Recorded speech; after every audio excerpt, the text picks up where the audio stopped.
እንዲፈሩህ በማድረግ በቁጥጥርህ ውስጥ አስገባቸው። ቴሌቪዥን ስትከፍት ወይም ሶሻል ሚዲያን ስታንሸራሽር ሁልጊዜ የምታየው ነገር ምንድነው? ጦርነት፣ በሽታ፣ የኢኮኖሚ ቀውስ፣ ግድያ፣ የዋጋ ንረት። ዜናዎች ሁሉ የሚያወሩት ስለ መጥፎ ነገር ነው። ማስታወቂያዎች ይህንን ካልገዛ ትታመማለህ፣ ጸጉርህ ይረግፋል፣ ድሃ ትሆናለህ እያሉ ያስፈራሩሃል። ዓለም በእርግጥ ይህን ያክል የሲኦል ደጃፍ ሆና ነው ወይስ ከዚህ ሁሉ ጩኸት ጀርባ አንተ የማታውቀው አንድ ትልቅ ስውር ዓላማ አለ? እውነቱን ልንገርህ፣ አንተ በቀን ውስጥ 24 ሰዓት የፍርሃት ንግድ ሰለባ እየሆንክ ነው። የዳርክ ሳይኮሎጂ አታላዮች፣ ፖለቲከኞችና ትልልቅ ኮርፖሬሽኖች አንድ የሚያውቁት አደገኛ ሚስጥር አለ። የሰው ልጅ በፍርሃት ቆፈን ውስጥ ከከተትከው የማሰብ አቅሙ ይሞታል። ከዚያ በኋላ እንደ በግ መንጋ በፈለግክበት አቅጣጫ ልትነዳው ትችላለህ። ፍርሃትን የሚቆጣጠር አካል ህይወትን ይቆጣጠራል። እንኳን ወደ ፀሐይ በደህና መጣችሁ። የነገዎቹ ሚሊዮነሮች፣ ስኬታማ ሰዎችና የቢዝነስ መሪዎች ወደሚነቃቁበት ስፍራ። ዛሬ ማህበረሰቡ እንደ እውነት የተቀበለውን ነገር ግን አእምሮአችን ጠልፎ ለማቆየት የተቀመረውን የፍርሃት ስነ ልቦና በጥልቀት እንመረምራለን። አታላዮቹ እንዴት የውሸት ጭራቅ ፈጥረው እንደሚያስፈራሩ እና አንተም ራስህን ከዚህ የአእምሮ እስር ቤት ውስጥ አውጥተህ እንዴት ነፃና አሸናፊ መሆን እንደምትችል 5 ወሳኝ ህጎች እናያለን። አእምሮአችሁን ከፍታችሁ ትኩረታችሁን ሰብስባችሁ እስከ መጨረሻው አዳምጡ። አንደኛ፣ የአሚግዳላ መታፈን። የፍርሃት ንግድ እንዴት እንደሚሰራ ለመረዳት መጀመሪያ አእምሮአችን እንዴት እንደተሰራ ማወቅ አለብን። በአእምሮአችን ውስጥ 2 ዋና ዋና ክፍሎች አሉ።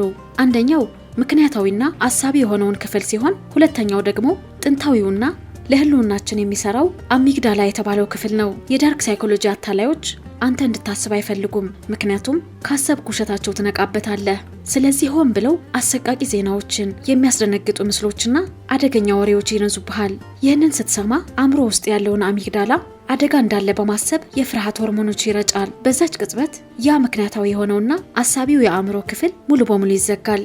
ይህ አሚግዳላ ይባላል። አንዴ በፍርሃት ከታፈንክ በኋላ ትክክልና ስህተት የሆነውን መለየት አትችልም። የምትፈልገው አንድ ነገር ብቻ ነው፣ አዳኝ። አታላዩ አካል ይህንን ያውቃል። ስለዚህ ራሱ ፍርሃቱ ይፈጥርና ራሱ መፍትሄ ይዞልህ ይመጣል። አንተም ያለምንም ጥያቄ ተንበርክከህ ትገዛለታለህ። ሁለተኛ፣ የሄግሊያን ዲያሌክቲክ።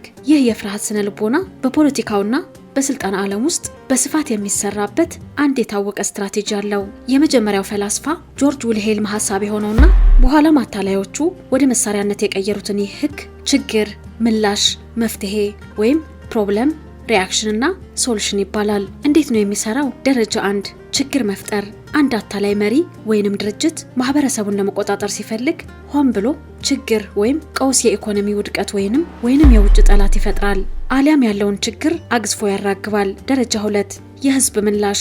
ህዝብ በፍርሃት ይዋጣል፣ ይደናገጣል፣ ማሰብ ያቆማል። እባካችሁ አድኑን፣ የሆነ ነገር አድርጉ ብሎ ይጮሃል። ሶስተኛ፣ መፍትሄ ማቅረብ። ያ ችግሩን የፈጠረውን አካል እንደ ጀግና ብቅ ይላል። እኔ አድናችኋለሁ፣ ግን ነፃነታችሁን ቀንሱልኝ፣ ህጉን ልቀይረው፣ ስልጣን ስጡኝ ይላል። ህዝቡም ከፍርሃቱ የተነሳ ነፃነቱን በገዛ ፍቃዱ አሳልፎ ይሰጣል። ታላቁ ጸሐፊ ጆርጅ ኦርዌል 1984 በተሰኘው መጽሐፉ እንዳስጠነቀቀው ህዝብን በባርነት ለመግዛት ሁልጊዜ የሚያስፈራራ የውጭ ጠላት ወይም ጭራቅ መፍጠር አለብህ። ፍርሃትህ የቁጥጥር መሳሪያ ነው ይላል። ሶስተኛ፣ ደሙ ከፈሰሰ ዜናው ይሸጣል። ወደ ሚዲያው ዓለም ስንመጣ ደግሞ የፍርሃት ንግድ እጅግ የረቀቀ ይሆናል። የዜና ጣቢያዎችና የሶሻል ሚዲያ አልጎሪዝሞች ዓላማቸው አንተን ማስተማር አይደለም። ዓላማቸው ያንተን ትኩረት ወይም አቴንሽን ሰርቀው ለማስታወቂያ አስነጋሪዎች መሸጥ ነው። የሰው ልጅ አእምሮ ደግሞ ከተፈጥሮ የተሰራው ከመልካም ዜና ይልቅ አደጋና ፍርሃት ያለበት ዜና ትኩረት እንዲሰጥ ሆኖ ነው። ስለዚህ ዜናው ዛሬ 10,000 ሰዎች ተመርቀው ስራ ያዙ ከሚለው ይልቅ አስደንጋጭ አዲስ ገዳይ ቫይረስ ተገኘ የሚለውን ዜና በትልቁ ያቀርብልሃል። አንተም ፈርተህ ስክሪን ላይ ተተክለህ ሌሊቱን ሙሉ ዜና ስታነብ ታድራለህ። እነሱ በአንተ ፍርሃት ላይ ሚሊዮን ዶላሮች ያተርፋሉ። አንተ ግን በጭንቀት በድብርትና ዓለም ልታልፍ ነው በሚል ተስፋ መቁረጥ ውስጥ ትዘፈቃለህ። አእምሮ ለፍርሃት ነጋዴዎች አሳልፈህ አትስጥ።